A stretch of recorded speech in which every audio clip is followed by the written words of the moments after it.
সেজদা থেকে ওঠার সময় জায়নামাজে হাত ভর করে উঠা যাবে কিনা? সেজদা থেকে ওঠার সময় কিভাবে উঠব? সালাতে দুই সেজদা দেওয়ার পরে দ্বিতীয়, তৃতীয়, চতুর্থ রাকাতের জন্য দাঁড়ানোর সুন্নাহ পদ্ধতি কি হবে? হাঁটুর ওপর হাত রেখে দাঁড়ানো, না হাত মুষ্টিবদ্ধ করে নিচে ভর দিয়ে দাঁড়াতে হবে? আসসালামু আলাইকুম দর্শক, অনেক ব্যক্তিকে দেখা যায় নামাজে সিজদা থেকে ওঠার সময় হাতের উপরে ভর দিয়ে সিজদা থেকে উঠে। দর্শক, আজকের ভিডিওতে আমরা জানবো হাতের উপরে ভর দিয়ে সিজদা থেকে উঠা কি যাবে নাকি যাবে না। আজকের এই ভিডিওটি মনোযোগ সহকারে দেখলেই আপনারা সবকিছু ক্লিয়ার হয়ে যাবেন ইনশাআল্লাহ। আজকের এই ভিডিওটি খুবই গুরুত্বপূর্ণ হতে চলেছে, তাই বলছি ভিডিওটি কেউ স্কিপ করবেন না। দর্শক, আজকের এই বিষয়ে জনপ্রিয় প্রসিদ্ধ কয়েকজন আলিমের মুখ থেকে আলিমদের মতামত জানবো। এই আলিমদের মধ্য থেকে যে আলিমদের মতামত সহিহ কুরআন হাদিস এবং দলিল ভিত্তিক মনে হবে সেটি আপনারা আপনাদের বিবেক দিয়ে গ্রহণ করবেন। তো দর্শক, চলুন বিস্তারিত আলিমদের মুখ থেকে শুনে আসি। দ্বিতীয়ত, আপনি যেটা বলেছেন সেজদা থেকে ওঠার সময় কিভাবে উঠব, ঠিক এই জায়গাটাও আমাদের ওলামায়ে কেরাম কিন্তু ইখতিলাফ করেছেন। যারা আগে হাঁটু রাখার কথা বলছেন সেজদা যাওয়ার সময়, তারা আগে দুই হাত উঠার কথা বলেছেন। যখন আমি সেজদা থেকে উঠব তাহলে দুই হাত তা আগে উঠব, অর্থাৎ আমার হাঁটুটা মাটিতে আগে যাবে, সেখানে স্টে করবে। ওঠার সময় হাঁটুটাই শেষে থাকবে, হাতটা আগে উঠে যাবে। আমরা দেখি যে এই মতটা যারা পোষণ করেছেন তাদের মধ্যে শেখ বিন বাজ বিন উসাইমিন রাহমাহুল্লাহ আছেন, এবং এর বাইরে আরও আছেন হানাফি মাযহাব, শাফিঈ মাযহাব সহ আহমদ ইবনে হাম্বলের অনুসারী অনেক উলামায়ে কেরাম এই মতটা পোষণ করেছেন। আর এছাড়াও রয়েছেন দাউদ আয-যাহিরি এবং ইমাম ইবনুল কাইয়িম রাহিমাহুল্লাহ। তারা বলেছেন যে আগে হাত উঠবে পরে হাঁটু। আর যারা বলেছেন যে আগে হাঁটু উঠে যাবে পরে হাত উঠবে, হাতের উপরে ভর করেই তিনি সর্বশেষ সেজদা থেকে দাঁড়াবেন, সে মতটি মালিকি মাযহাবের, শাফিঈ মাযহাবের এবং সালাফের একদল উলামায়ে কেরাম এই মতটা পোষণ করেছেন। শেখ আলবানী এই মতটাকে এখতিয়ার করেছেন।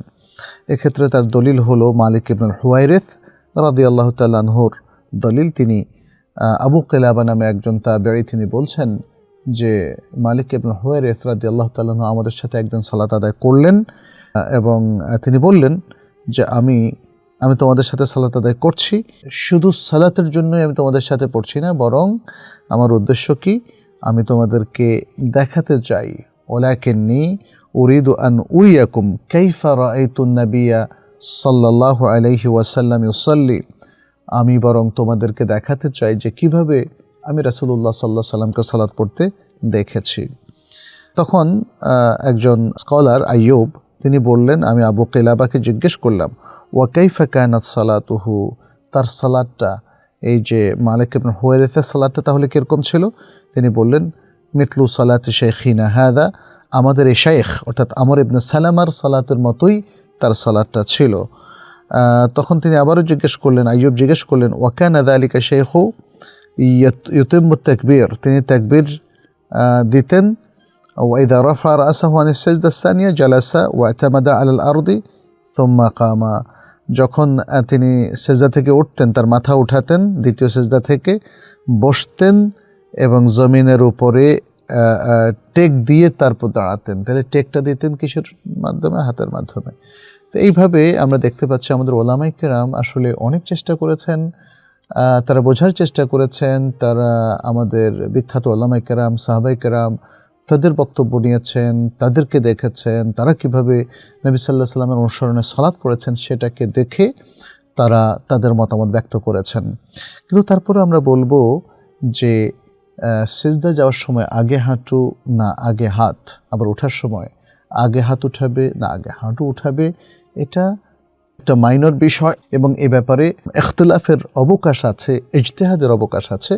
অতএব মতের ভিন্নতায় এখানে কোনো সমস্যা হবে না এবং সালাতও নষ্ট হবে না।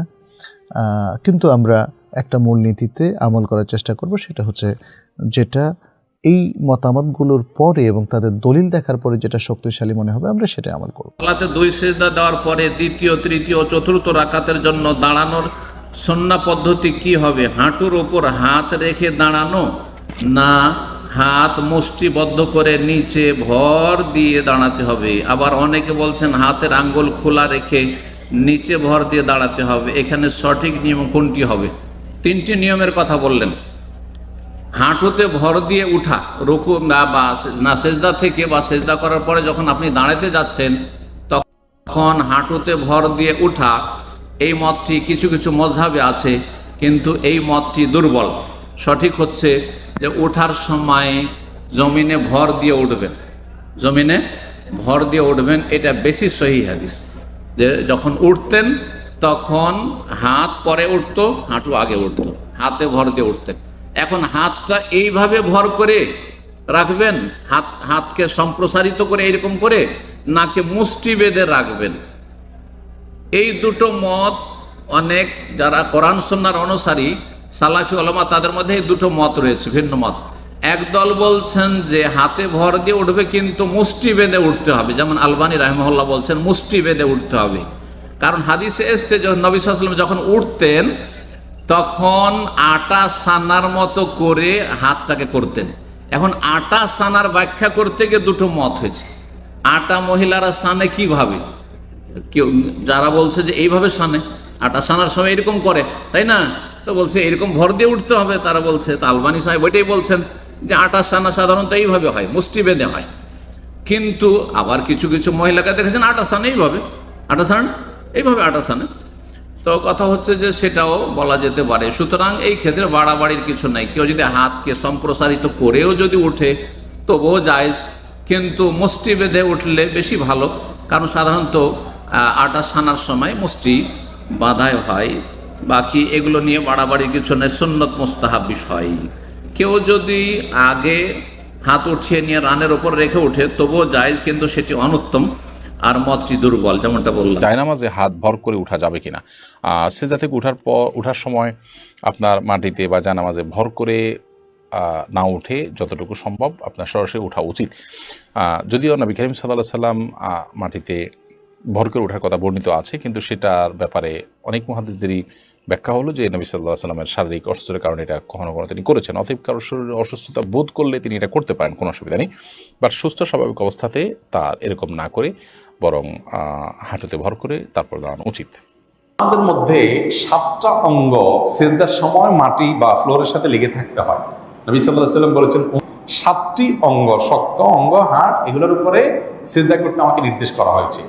এর ভিতরে কপাল এবং নাক, 2 হাত, 2 হাঁটু এবং 2 পায়ের আঙ্গুল, এইগুলোর উপরে, এই কয়েকটার উপরে আপনার সিজদা করতে বলা হয়েছে।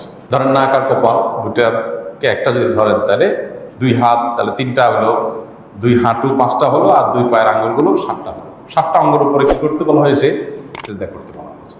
এই 7 অঙ্গের কোনোটি যদি সিজদায় একেবারে টাচ না থাকে, আনটাচ থাকে, তাহলে সিজদা হবে না, আবার করতে হবে নামাজ। তো সম্মানিত দর্শক শ্রোতা, আশা করি সম্পূর্ণ ভিডিওটি দেখেছেন এবং আলিমেরা কি বলেছে আপনারা বুঝতে পেরেছেন। দর্শক, এই আলিমদের মধ্য থেকে যে আলিমদের মতামত সহিহ কুরআন হাদিস এবং দলিল ভিত্তিক মনে হয়েছে সেটি আপনারা আপনাদের বিবেক দিয়ে গ্রহণ করবেন। তো দর্শক, কোন কোন আলিমের মতামত আপনাদের কাছে সহিহ কুরআন হাদিস এবং দলিল ভিত্তিক মনে হয়েছে আপনাদের মন্তব্য অবশ্যই কমেন্ট সেকশনে জানিয়ে দিবেন। তো আজকের এই ভিডিওটি এ পর্যন্তই। আজকের এই ভিডিওটি ভালো লাগলে লাইক এবং শেয়ার করে দিয়েন। আর হ্যাঁ, নিত্য নতুন ইসলামিক ভিডিও পেতে চ্যানেলটি সাবস্ক্রাইব করতে ভুলবেন না। দেখা হবে নতুন ভিডিওতে। ততক্ষণ ভালো থাকুন, সুস্থ থাকুন। ফি আমানিল্লাহ।